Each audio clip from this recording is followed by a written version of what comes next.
I recently had a question from somebody asking me when I should decide to use subdivision surfaces for mechanical modeling versus a direct modeling approach that I've demonstrated in other videos. So I wanted to do a video kind of demonstrating that. Generally, when you're going to use this direct polygon modeling approach, it's often going to be on mechanical models. And I happened to come across a really cool retro style camera that allows me to demonstrate this really, really well. So that's what we're going to do in this tutorial is we're going to model this really cool retro camera using a direct polygon modeling approach. Now, what I've done is I have pre-planned the profiles for this in Adobe Illustrator.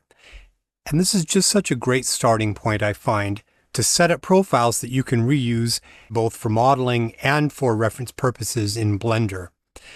So what you need to do is save these as SVG format, and then Blender can bring them in as vector art. So let's go ahead and do this. I've already got this saved. Let's just go ahead and demonstrate. You can either export it or you can do a save as a copy, and then you would just come down and do SVG format and save. And now we can come over into Blender and import this in. Let's go ahead and remove the default cube, and we come over to import and then down to scalable vector graphics SVG. And then we just find our SVG profiles that we had saved out from Illustrator, import, and then we can come over and we can take a look at these. There's one thing that I want to bring to your attention before we get going that's really important to understand about this. While Illustrator is great for doing these vector art pieces for our model, there's one thing that is going to happen with the translation to SVG that's going to mess you up if you don't know about it in advance. We have these rounded corner rectangles, and I just simply used the rectangle tool, and then Illustrator has this awesome feature that allows you to round the corners. Super awesome. But there's something about the translation of that over to SVG and then coming into Blender that is going to mess up the tessellation. So if we jump back over here into Blender and we take a look at this, so if we come over and we go into edit mode, we can see that it's creating all of the curvature with one handle right here, and that will cause problems when we come over and convert this into a polygon structure. So if I switch this into 2D and then let's give this a fill, we can see the tessellation.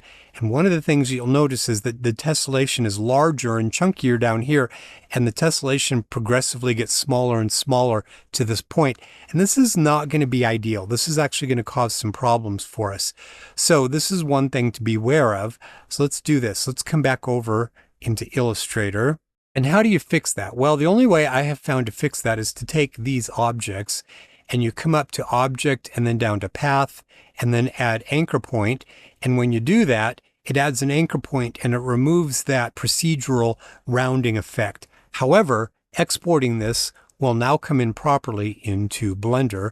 So if we come back over, let's just do save a copy, and then we come back down to SVG, and then we write over the previous file.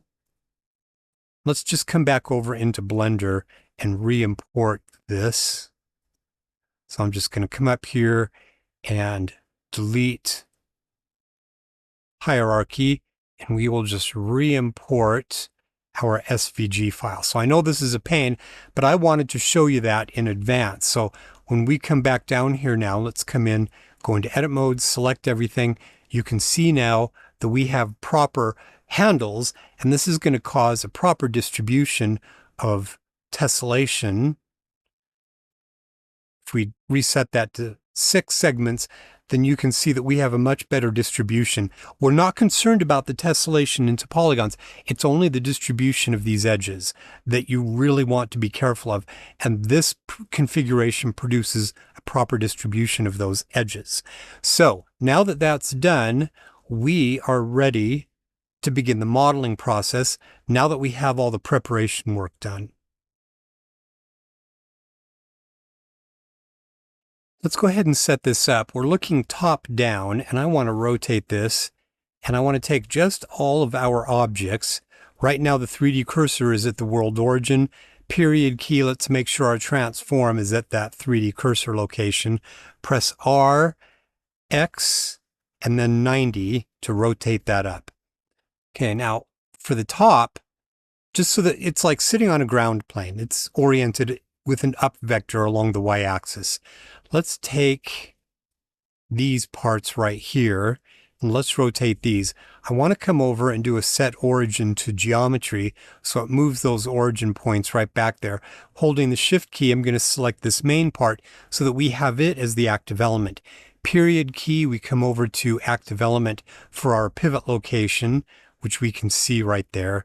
And then I can just rotate this around the x-axis, hold the control key until we get to 90 degrees, and that is perfect. So now that is just sitting exactly as we look top down on that, and everything is properly oriented for us to begin doing modeling work now. I want to lighten the background just a little bit to make this a little bit easier. So come over to this little triangle, come to background, and we can manually change the viewport color. And I just want to make this a little bit lighter, which will make it easier for you to see what I'm doing. So the first thing that we want to do is take and generate basically the body of the camera. In order to facilitate that, what I want to do is take and move all of our profiles. I want to maintain these without doing anything else to them. So let's come over here, press the M key, and create a new collection that we'll just call profiles. So all of these get moved in, and I want to move this profiles back into the collection that was established for the original import of the SVG file. I'm just going to call this camera right now. And I'm also going to create one more collection within inside of that, and I'm going to call this temp. We'll use this for temporary purposes. Because I want to maintain all of my original profiles for reference purposes, I'm going to come over here and copy this primary object, and we're going to paste this over here into this temporary area, and then I'm going to turn off all the other profiles. So let's come in. We need to dice this up and tessellate it into a certain number of vertices in order to then do our polygon modeling work. Let's come over here into top view and we'll look at this. Let's go through the same process where we make sure that curve is actively selected, convert it to 2D so it will show the tessellation. Then we come down to fill mode and you can select any of the options there. Because in this approach we want to consider the resolution of the geometry up front, this is something you have to really consider. And I think the resolution that we're seeing right here is a little bit too chunky. So let's take this up to maybe 16. I think maybe I could go even a little bit higher. Let's go up to 20.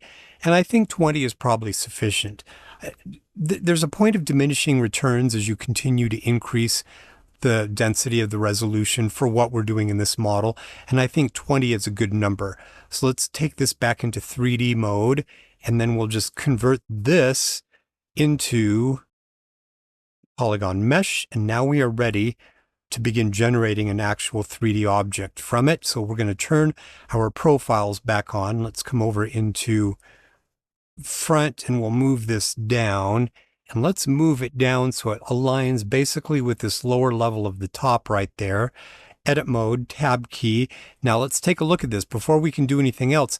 It generated a lot of extra points right here. So let's go ahead and clean those up. So I'm going to make sure that I am in the move tool and we're in select box. Now, one thing that I want us to be aware of is if we look at this, let me turn off those profiles for a second. We can see the tessellation right here. And normally in my subdivision surface modeling tutorials, I talk about this condition of going from curvature into planar regions and where you want to have a boundary set of polygons to buffer between the two. But in this approach, we're not doing that, and we're actively not doing that. We're going to handle this from a shading standpoint. So we need to actually remove any of these planar vertices from this conversion. And so this is actually kind of a potentially more tedious aspect of this, but it's not too bad. We come over and then we just do a dissolve vertices. And now we are ready to generate our 3D geometry from that. Let's turn our profiles back on. Let's come over into edge mode, A key, and then press the E key, Z to constrain to Z. And we're going to pull this down to the bottom of the template, and I'm going to zoom in to kind of make sure I'm pretty accurate right there. Okay, so that is the beginning of our model. Let's go ahead and cap off the top and the bottom. Let's go out of X-ray mode here, press the F key, and that fills us with big ngons. Again, here are the ngons that we're using. Come into the front view, Option Z for X-ray. Let's press the K key and come up to about right here. Click Z, come down to the bottom, and then press C to cut all the way through and hit return. Okay, now we can come over, select this top polygon, and then we need to extrude it up. So E key, and then we'll come up right to about what the template has right there.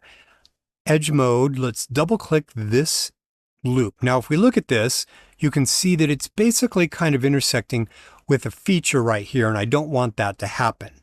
So with that loop selected, let's just bring up the context menu and do a dissolve edges. And then we're left with this ngon. Looks like a quad, but it's actually an ngon because it's got this connection right here. This is perfect.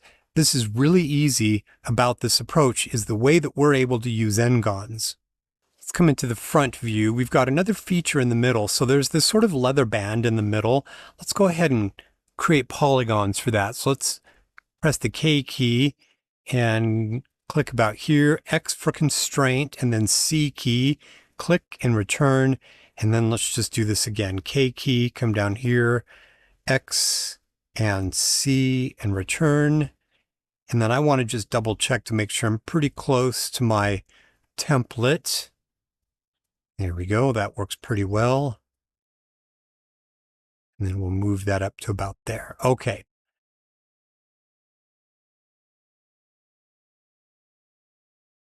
So the next thing that we need to do is we need to come in and we need to put in the flash and the eyepiece right here. And we're going to use a projection mechanism that's really going to demonstrate why ngons are so useful for this approach. So let's go ahead and take these and imprint them into this mesh. So what I'm going to do is I'm going to select both of these. In fact, let's just do all three of these. I'm going to bring them forward, press the period key so we can highlight those, and we're going to copy them. Let's go ahead and close or hide profiles. We'll come back over here to temp. So let's take this and move it back to the main camera and rename it this mesh that we're working on, camera. And then in the temp, I'm just going to put those back in there. So the first thing that we need to do is convert these into a polygon mesh so that we can optimize them so there are no planar vertices, etc. So let's come over and activate this as the active one, and then we'll convert it into 2D so that we can see that it's got a fill mode. Fill does not show if they're 3D. Okay, so that's sort of the trick here. And then we can look at the tessellation. And let me just show you something really kind of cool. So I have two objects selected. We have an active selected of the two. And if I've just made this change where I've converted this to 2D, we can come up here and we can say copy to selected. And then we can also make sure that we have fill mode is the same on both of them. And then it just makes sure that the both are synced. So if you're new to Blender, this can be confusing because you can have multiple things selected, but only the actively selected usually has parameters and changes applied to it. You have to go to this extra step of copying changes to the other selected objects. Okay. I think I want to increase the resolution of this a little bit. Let's come up to 8. It's going to be pretty small, but I do think I want to increase that resolution a little bit. Here again, if I come over and hover over this parameter, right click, and then do copy to selected, it just makes sure that the other one has the same value.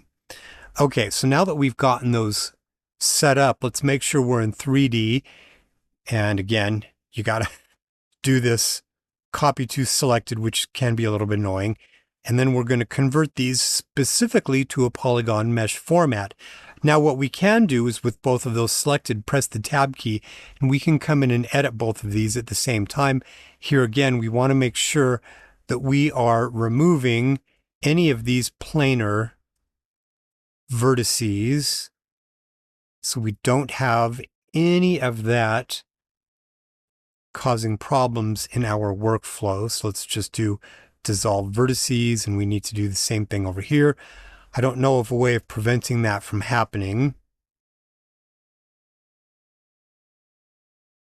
And then Shift R repeats the same command. Okay, so these are prepared properly to get imprinted into our 3D object. Now let's talk about ngons for just a second. In this modeling approach, we're using ngons really to our advantage. If we were doing this with subdivision surfaces, we would need to divide ngons up into a patchwork of quads and triangles and patch everything together, and that can be really time-consuming and tedious. But there's one limitation that we have to be aware of with ngons, is that you cannot have a hole in the middle of an ngon. Another way of saying that is a counter space. Like the letter A, you couldn't have an ngon with a hole in the middle of it. It has to be connected to the outside. And so let's just see what happens if we don't take that into account when we project these onto the surface. So we're going to come into edit mode for our 3D object. And let's take both of these that we've properly prepared. Now, you want to make sure that you have your view aligned looking through the axis that you want to project through. So we'll come over here to mesh, and then we do a knife project, and you see what it's done is it's created polygons, but you can see that it's also created connections to the outside perimeter of this ngon, and that's messy. We don't want that to be that way. That will cause problems with further modeling operations. So with that undone, let's come over here and add in, pressing the K key, and then press X, and then C to go all the way through. Click, and we have put in a cut that will make it so that the modeler doesn't need to try and connect to the outside for us. So we still have those two other objects, these curves selected in object mode in the background. Let's just come back up under mesh and do a knife project. And now we have something very well ordered and controlled because of that preemptive cut through the mesh. In fact, let's come into face mode. Let's rotate the view. In fact, we don't need these two for right now. Let's go ahead and turn those off. Select these two polygons, which are ngons in and of themselves. Let's press the I key, and we're going to inset these just a little bit about like that. And then let's look at this in the side view, the right view, and then we can pull those inward to produce this main bevel. And then the E key one more time, and then let's go ahead and separate these. We'll probably use these polygons downstream, separate those to become their own object. So let's come over here and do the same thing with this smaller flash component. I key, we're going to pull that in about like that. Look at this from the right view, and we'll pull that in, and then E, and then press the P key to separate that to become their own selections. And we'll just go ahead and we'll just hide those for right now. So let's talk about this for a minute. Let's leave X-ray mode so we can see this. We have, go back into edit mode. We've got this ngon and this ngon. And the approach here is that in this planar region, there's nothing else that we need to do with those ngons. We can leave them exactly the way they are. We're modeling the exact polygons that are going to be rendered, which is why we're considering the density of the resolution up front. And if we were doing this in subdivision surface mode, we would need to patch together all of these polygons, and it's just messy and time-consuming and tedious. Okay, so let's come over here and do the same thing with this circular form, which is where on the real photograph, the real product, there's a logo inside of that. Let's come back into front view, leave edit mode, come over to this profile. And again, we want to make sure we consider its resolution up front, come back over, go into 2D mode, and then make sure it's filled with any of the modes so that we can see that tessellation. And then let's just take this up to maybe 16. It's just going to be a smaller detail, so it doesn't need to be exceptionally high in resolution. Go back to 3D, and then we're going to convert this actively into a polygon mesh. Okay, so back here in our main mesh that we're working with, we're going to, in the background, in the outliner, select that circular form, And then we're going to do that same knife project function. Now, in this case, we have a little bit of a different situation going on because we had previously put that cut that we can kind of see intersecting with this circular form, and we do want to reconfigure this just a little bit. And that's going to cause some problems for us from a topology standpoint when we put a bevel on here. So let's come into vertex mode, and we're going to find the center right here. Hold the Shift key and press J to connect those together. And let's find the same point on the other side and do the same thing here. And that's going to allow us to then remove this edge. So let's come over here and just dissolve that edge. Now, this is going to be one of the really cool things about our use of ngons and the precision they give us in this context. So if I were to come over here and select this ngon, let's come over into edge mode, and I use, let's say, the bevel tool. Watch what happens. Watch what happens here and here. If I leave this connection at this angle, is that it produces weirdness right here. Okay, so we don't want that to happen. We want this to be as good here as it is up here. So let's undo that. And the way we do that is by, in edge mode, selecting both of these connecting edges. And let's do a subdivide. Let's give this number of cuts of 2. Back here in vertex mode, we're going to take, let me come over to the move tool, select these 4 vertices. Actually, we really only need the one right here, but I'm still holding the Shift key, and I'm going to reselect that vertex, which is going to be used as the reference vertex, period key, and make sure we're at active element. So that's where the pivot point is that we're going to transform from. S, Z, and then type in 0. Click. Let's do sort of the opposite thing up here. Okay, so let's take these points and do S, Z, 0. Now we've created this sort of stair-step effect, but when we come back and we take a look at this here, that's an ngon and that's an ngon. And in this context, that's perfectly fine. We don't need to do anything else with it. And that's the beauty of this approach, is we're taking advantage of ngons. And when we come back over here and we do that same thing that we had just done before via demonstration, let's come back over to the bevel tool. Now we get exactly that condition. It's as good here as it is up there, and it's the flexibility of configuring those ngons that allows us to do that. So then we come back over here, press the E key, and we extrude that in, and then X, and we can remove that face. So we're going to return to doing some detail on this, but we've gotten basically those basic components in place, and we just don't need to do anything else with all of these ngons. We can leave them there the way they are. So let's come into the top. Actually, let's come over here and remove these temp objects first. Let's come back into our profiles. We've got these 2 profiles. If we look at this in the top view, one of them is offset to the back. That's the way the reference model was that I saw the real physical object. But we're going to go ahead and copy these. And we'll come back over into our temp here. Let's paste them in there. Okay, so in order to project these down again, let's go ahead and set a center line back in object mode. I'll come back into the top view. Select that vertex, come over to the other side, select that vertex and press the J key, and it will just connect those down the middle.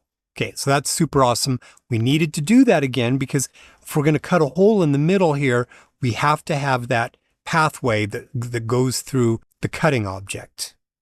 Let's leave edit mode and let's come back to these objects. Now the one on the back, I'm actually going to remove this one because we just can work on the one on the left and duplicate it. And we'll use the template to move this duplicate into the right place. So let's go ahead and take this and convert it to 2D so that we can see what the tessellation looks like. And I think I'm going to go up to a value of 20, which I think is a good resolution for what it is that we need it to be. Go back to 3D, and then we'll just convert this explicitly into our polygon mesh. Okay, let's duplicate this. Shift D, X, and we'll pull that over. See, then I can turn my profile back on here, and we'll be able to sort of move this into the position that it needs to be. That's good about right there. Okay, so back into edit mode for the main body that we're working on. Top view, because that's the projection axis, and then we select both of these, and then we just use that knife project to project those on there. So everything is working out pretty well. Let's go ahead and take this polygon right there that we've just generated with the projection, and we're going to move it basically to match what the template is, but we're going to run into the same situation. So let's come over here and hide that temp. And we basically run into this same condition that we had here, where we need to make sure that these come in at right angles. So let's select both of these angled connecting lines, go back into this subdivision process where we just subdivide them into 2 each, and then we'll go into vertex mode. Let's turn off these profiles now, all of these, making sure that this 90-degree point is the active S, Y, and 0, okay? And we need to do the same thing down here. This point and this point, S, Y, 0. And then this one is not so critical, but let's just go ahead and align it. S, Y, 0. So this is the beauty, again, of using these ngons, is you can do kind of cool stuff like this. Let's do one thing here. Let's take both of these and press the period key and go to bounding box center, SX0. Okay, so now we've done all of this work. Let's do one final thing. Let's take both of these, and there are dials that are going to be sitting inside of here. So press the E key and then X for right now. We'll just remove those. We've done all this preparation work, and now we're ready to start adding more nuanced detail to it. The real object has has these pretty pronounced fillets around these top kind of hard corners. We're going to use the Bevel modifier for this. This non-destructive editing is really wonderful. And we'll start with those. So the first thing when you're using the Bevel modifier, in the mode that we're going to be using it, the weight, is you really want to make sure you have a sense of the size of your object. And this is basically to scale. It's not massive. I mean, if we look at this in item mode, let me leave. It's 13, 14 centimeters wide type of thing. So you get kind of a spatial sense for its size. Okay, so let's come in over here to the modifiers for our object. And let's come down to generate, and we'll add bevel. And by default, it's going to look at angles, and it's going to do this in an angle-based way, which you can see right here. But we don't want to do that. We want to be very specific about which angles and edge loops that we're going to apply this to. So let's first come over here and switch this over to weight mode. So we'll be able to put different size fillets for different parts of the model using one modifier. But we have an amount value, and this is the reference value that all of the weights are going to use. And 10 centimeters is pretty large. We're going to set ours to 1 centimeter.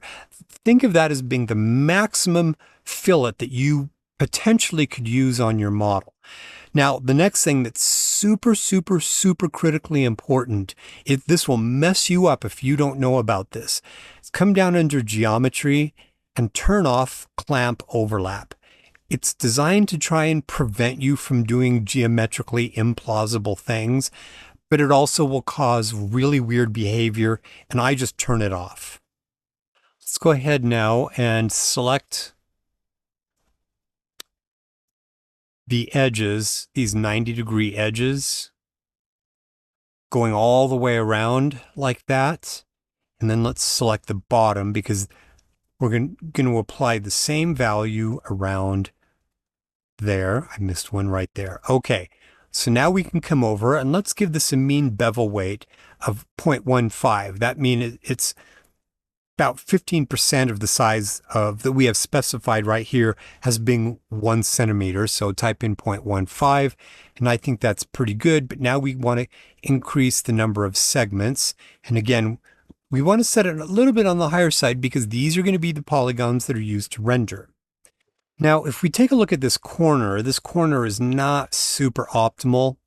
So let's take this edge, come around to the other, select the corresponding edge on the other side, and let's also apply the same value going down, and that gives us a better transition right here.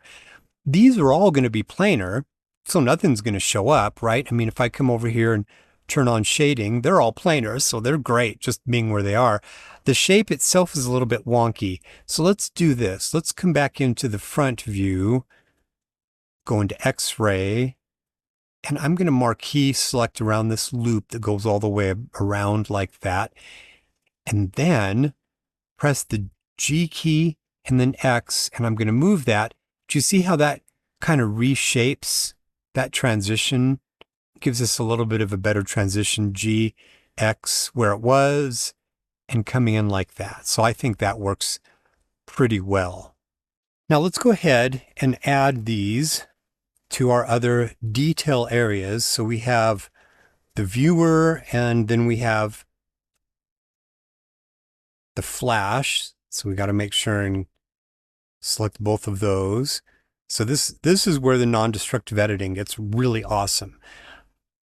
Come over to mean bevel weight and put in an even smaller size, and then you can play with it, 0.025, maybe 0.03 until you get something that you like. It'll have the same number of tessellation segments because we specified that, and that's totally fine for what we're doing here. Okay, so then we look at this and you kind of see that it shows us that filleting in place there. Now, let's take a look at what's going on before we do that with the other areas. If we look down here, we can see that we've got faceting, and that is because we have not turned on smooth shading yet. So let's come over here and turn on smooth shading, and it does surface normal shading, okay? But we end up having that happen across all the surfaces. So if we come over here and we take a look at our modifier stack, we have another option over here called Shade Auto Smooth. It's not very descriptive, but what it does is it will smooth all those polygons unless there's a big angle between polygons, and that kind of fixes that for us. That's a modifier that sits over here, and by default, it's going to sit at the bottom of the stack, and that's where we want to keep it. Now, when we take a look at this, we're still going to see some shading artifacts. You can kind of see here, and if you look kind of carefully, we're going to take care of that in a bit, but I just wanted to turn on this smooth shading for right now. So let's come back in and produce rounding for these here. Do the same thing, 0.03.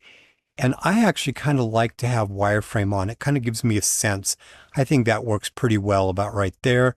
And then up here, let's do 0.04 for that. And then we'll come over here and we will do the same thing, 0.04. Okay.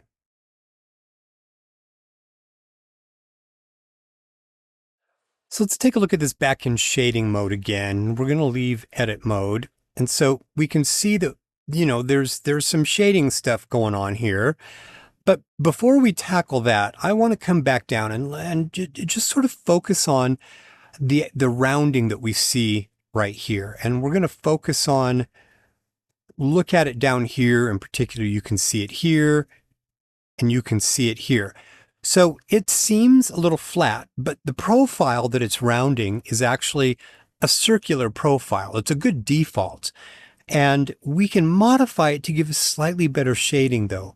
So when we come back over here to bevel, let's come down to profile, and you're going to see the shape of 0.5. So that's the perfectly round. If you have a 90-degree angle and you bevel at that 90-degree angle, 0.5 is going to give you a perfectly circular profile on the fillet. But if we change this to 0.6, watch what happens. It gives us a slightly smoother transition. This isn't a shading trick. That's actually changing the formation of the geometry, and it's biasing the polygons in just a little bit of a way that gives us this slightly smoother setting in the transition on those fillets. So if we come back up here, let's take a look at this back down to the default of 0.5, okay? And then if we take it back to the 0.6, you see how it gives us just a little bit of a better contour. You can play with it if you want it to be somewhere in between, like maybe 0.58. You could just do very fine-tuned changes to that. This is one of the big benefits of this approach and using non-destructive editing with the Bevel modifier. So let's take a look at the shading issues now. So we've gotten a lot of the geometry kind of in place. There's one more cut we're going to make, but let's take a look at the shading now. So if we take a look, we can kind of see that there's some weirdness here, but there are also some other subtle things going on. Now, this is because we have the surface normal smoothing that's happening between these flat polygons. It's blending the shading between each flat polygon to create the appearance of this smoothness. But there is a control here in the Bevel modifier that can help correct that, where it looks at the main geometry that's being beveled, these large ngons, and it uses those normals, those flat normals, for the perimeter of the beveling, and it prevents this shading from happening, from being moved into these flat areas. So we come down to shading here in the Bevel modifier, and you just click on Harden Normals, and you see how it corrected that. So if I turn this on and off, you can see how it is correcting that surface normal smoothing and making sure that we only have curvature where we want to have curvature. But there is one issue here that is going to be something that we still have to deal with, and it is subtle. The issue is that the Harden normal function only operates on the polygons that are being affected by the Bevel modifier. Okay, it's not affecting any of these polygons that have been explicitly modeled with curvature. Now, in order to really demonstrate this, let's make a quick adjustment to the Bevel modifier. So we have 8 segments, which is pretty fine, and that will minimize shading issues too. So let's come over here and turn off Harden Normals, and then let's take the segments down to 4, and that will really kind of emphasize the fact that we might have some shading wonkiness going on.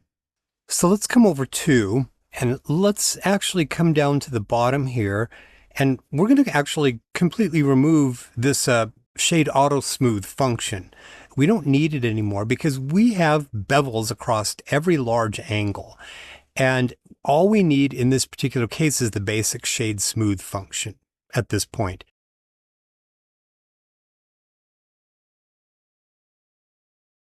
So now that we have the segments down to 4, it really kind of emphasizes sort of the shading weirdness here.